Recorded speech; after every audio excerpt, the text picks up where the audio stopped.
Good morning, folks. The megaplasma filament remains on the incoming southeastern quadrant of the Earth-facing disk. She poses an eruptive threat as of now. We're starting with the latest from Hubble. Head over and check out their article for the latest clues that the ultraviolet wavelength is offered about star formation.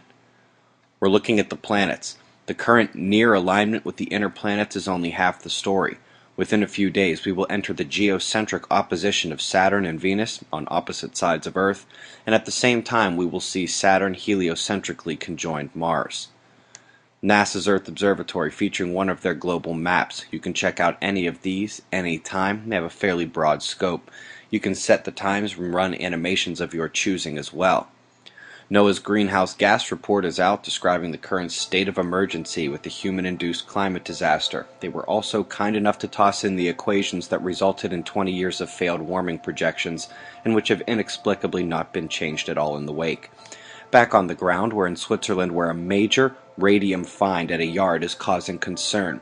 3 hours of exposure to this exceeds one's yearly radiation allotment, and it appears the bigger news here is that the government knew about it for a while and just didn't want to cause a panic. Let's hope they didn't cause anything else. Earth-orbiting satellites caught no more big flares, but a significant CME did erupt from behind the southeastern limb.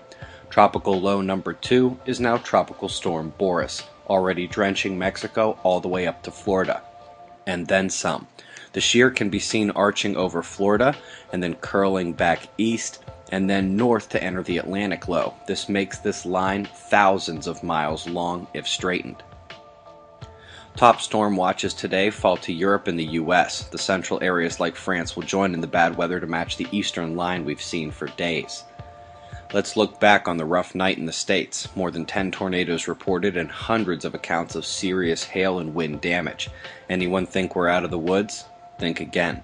Luckily, as the system shifts east, it will be the leading and far trailing convergence lines that have the worst weather, but that still puts tens of millions of people under a major warning for this evening.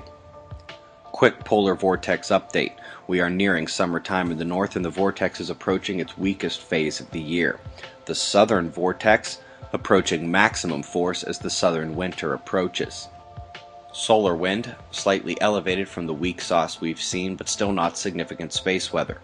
Our magnetic shield is doing just fine with the stream, the slight increase in intensity visible only to the sensitive flux. Oddly, Earth is still magnetically connected to the star at the southern coronal hole. Meanwhile, the sunspots have been pretty disappointing. The central region is the only one not by himself, and the magnetic homogeneity here is not going to be proliferative to bigger flaring. Need that red negative developing. Since the M flare yesterday, the negative umbras appear to have faded, and with this weakening of spots, we've taken no more big flares. The primary space weather watches are the filament and the coronal hole ahead of it. Looks like the northern extension may share an area with part of this massive filament. Got some medium power.